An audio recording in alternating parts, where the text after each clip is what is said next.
یہ جو وطنی بنیاد پر قومی ریاست کو مصنوعی طور پر پیدا کرنے کا کام ہوا ہے یہ دوسری جنگ عظیم کے بعد ہوا ہے۔ یہ آپ جو کہہ رہے ہیں مصنوعی طور پر پیدا ہوا، یہ بات سمجھ میں نہیں آئی۔ ابھی آپ نے کہا کہ وہ یورپ میں جب ہوا وہ ایک فطری جگہ پر تھا، یعنی وہاں کوئی نیا کام ہی نہیں ہوا نا، یعنی رومن امپائر ختم ہو گیا تو اندر سے کیا نکلا؟ اندر سے وہ پرانی قومی ریاستیں نکلی، ٹھیک ہے، یعنی وہ ریاستیں تو پہلے سے موجود تھیں، اصل میں ان کو ختم کر کے ایک امپائر قائم کیا گیا تھا۔ اس کو آپ ایسے سمجھیں کہ برطانوی ہند تھا، برطانیہ میں انگریزوں کی حکومت تھی، یہاں 556 یا 565 کے قریب ریاستیں موجود تھیں، وہ پہلے سے موجود تھیں یا انگریزوں نے آگے پیدا کی تھی؟ پہلے سے۔ اچھا، جس وقت انگریز گئے تو چند گھنٹوں کے لیے کیا صورتحال تھی؟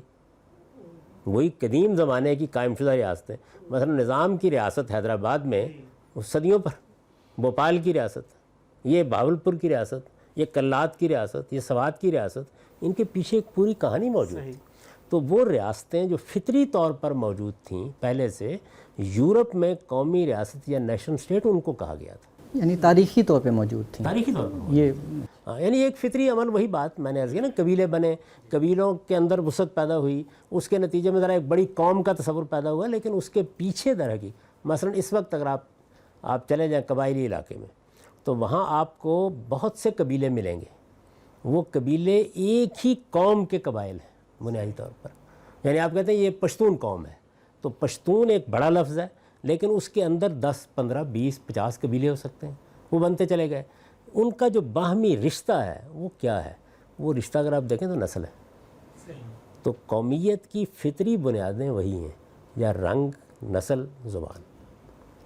یہ جو وہ جہاں پہ یورپ میں جب ہولی رومن امپائر کو ختم کیا گیا اور وہ مشہور معاہدہ ہوا، اور اس معاہدے کے نتیجے میں یہ طے کر دیا گیا کہ اب اس طرح کی کسی نظم کی ضرورت نہیں ہے، البتہ ہم باہمی طور پر کوئی حملہ ہوگا تو ایک دوسرے کی مدافعت میں ساتھ دیں گے، تو ریاستیں اب گویا اپنے اصل مقام پر آ گئیں۔ اس کی مثال آپ ملیشیا میں دیکھیے، ملیشیا میں 9 کے قریب پہلے سے ریاستیں موجود تھیں، انگریز آئے، انہوں نے آ کے ان ریاستوں کو ختم نہیں کیا، وہ الگ سے ایک جزیرے میں بیٹھ کے حکومت کرتے رہے، انہوں نے اپنے ریزیڈنٹ مقرر کر دیے، حکمران وہی کے وہی رہے، جس دن وہ گئے تو ان حکمرانوں کی ریاستیں بحال ہو گئی، یعنی وہی ریاستیں ہیں در حقیقت، وہ حقیقی قومی ریاستیں ہیں۔ جو چیز تبدیلی کا باعث بنی وہ کیا بنی؟ وہ تبدیلی کا باعث یہ بات بنی کہ بڑے پیمانے پر جب رسل و رسائل کے ذرائع پیدا ہونے شروع ہوئے تو نقل مکانی ہونی شروع ہو گئی، یعنی پہلے تو کوئی آدمی کبھی چاہے گا کہ وہ ہندوستان چھوڑ کے انگلستان جائے یا فرنگستان میں جا کے آباد ہو، کوئی سیاہ چلا گیا، کوئی ابن بطوطہ آ گیا، جو نسلی بنیاد پر قومیں تھیں وہ اپنے اپنے دائرے اور علاقے میں آباد تھیں، اگر وہی سب رہے تو قومی ریاستیں موجود ہوں گی۔ اب آپ نے ایک دوسرا تصور پیش کیا، اور وہ یہ کہ جو آدمی بھی باہر سے آئے گا اس کے آنے کے نتیجے میں وہ کسی رنگ، کسی نسل کا ہو، ہم اس علاقے کو جو لائن لگا رہے ہیں اس کو قومی ریاست قرار دے رہے ہیں۔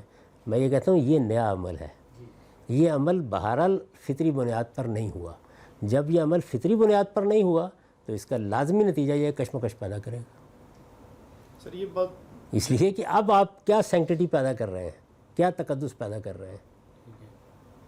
تو آگے چلیں گے جب تو میں آپ کو تجزیہ کر کے بتاؤں گا کہ اس وقت جو دنیا میں قدامت پرستی کی ایک پوری کی پوری رو اٹھ کھڑی ہوئی ہے، اس کے پیچھے در حقیقت یہی کشمکش ہے، یہی تصادم ہے۔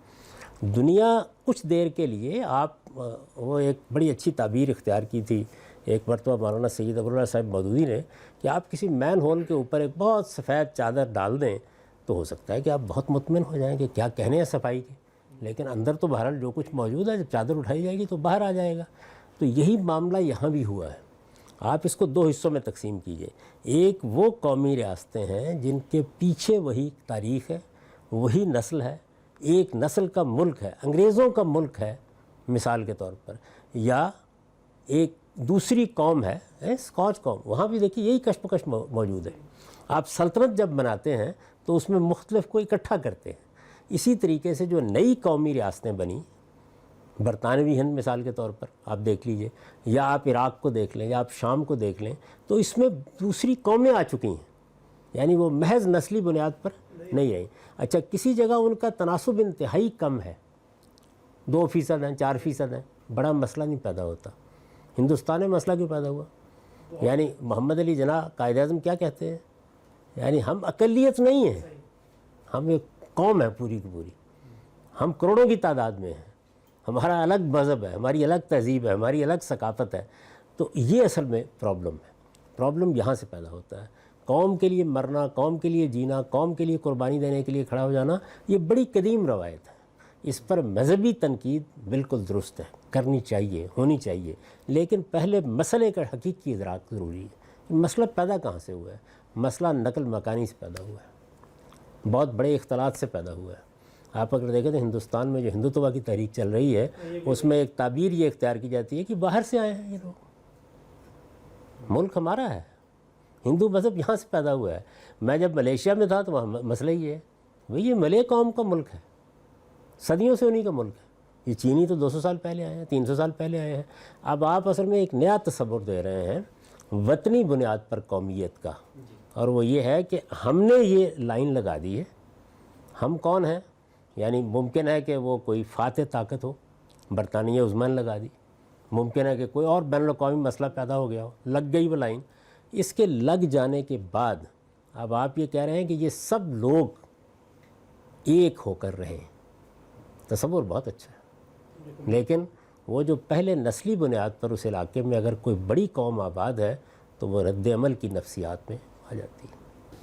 تو اس کانفلکٹ کو پھر آپ کیسے دیکھتے ہیں کہ اس کو کیا، اس کا حل کیا ہونا چاہیے؟ اس میں کچھ تصورات ہیں جن کی اصلاح کی ضرورت ہے، کچھ اقدامات ہیں جن کی اصلاح کی ضرورت ہے، اور کچھ عالمی سطح پر اقدامات ہیں جن کے لیے دانشوروں کو، لوگوں کو تیار کرنا چاہیے.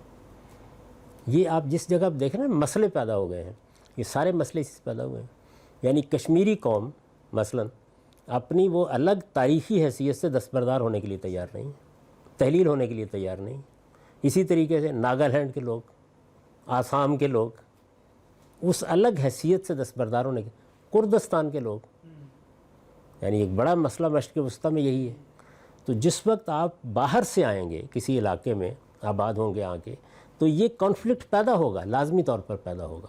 اس وقت بحث یہ نہیں ہے کہ ہونا چاہیے یا نہیں ہونا چاہیے، آپ کو اپنے دیدہ و دل فرشراہ کرنے چاہیے، آپ آئیے رہیے آ کے. آپ دیکھیں عرب میں جب باہر سے کوئی آدمی آتا تھا، آپ تاریخ اٹھا کے دیکھیں تو انہوں نے حلف اور ولا کا ایک پورا تصور پیدا کیا ہوا تھا کہ بھئی آپ اپنی الگ حیثیت میں یہاں نہیں آئیں گے، آپ کسی قبیلے کے ساتھ موالی کی حیثیت سے رہیں گے. یہاں قبیلہ پہلے سے موجود ہے، آپ کی الگ حیثیت کو مانا ہی نہیں جا سکتا.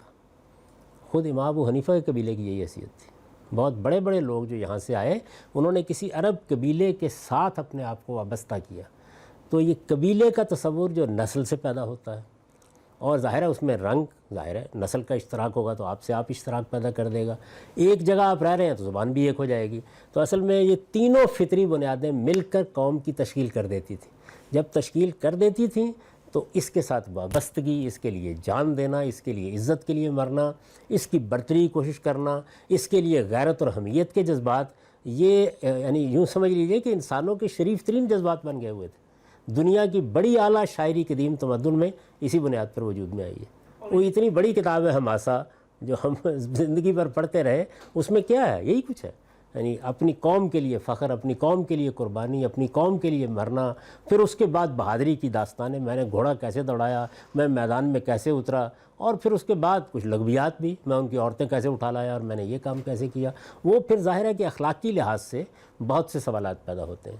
تو اس لیے اس کو یوں نہیں دیکھنا چاہیے کہ یہ کوئی نئی چیز ہے پیدا ہوئی، یہ قدیم ترین چیز ہے، موجود ہے.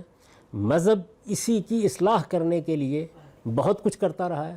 رسالت میں آپ صلی اللہ علیہ وسلم نے جب یہ قومیت اس طرح سے بولتی تھی جیسے آپ اس کو دیکھتے ہیں کہ ہم کیا کہا، اداول الجاہلیہ، جاہلیت کی باتیں کرتے ہو، اس کو مٹانے کی کوشش کی، کم کرنے کی. وہ جو کہا نا بتانے رنگوں خوں کو توڑ کر ملت میں گم ہو جا، تو یہ جو تعبیر کیا اقبال نے، وہ اصل میں تعبیر تو آپ جانتے ہیں کہ شاعر جب کرتا ہے تو کچھ انتہا پر چلا جاتا ہے، لیکن یہ پیدا کہاں سے ہوتی؟ یہیں سے پیدا ہوتی ہے کہ آدمی اس کو بت بنا کے پوجنا شروع کر دیتا ہے. چنانچہ کئی موقعوں پر خود حضور کے زمانے میں یہ مسئلہ پیش آ گیا کہ لوگوں نے اپنے قبیلے اور اپنے قوم کی بنیاد کے اوپر آواز دینا شروع کر دی. آپ دیکھیں جس وقت خود حضور کے معاملے میں وہ مسئلہ پیدا ہوا تو اوس و خزرج کے لوگ جو تھے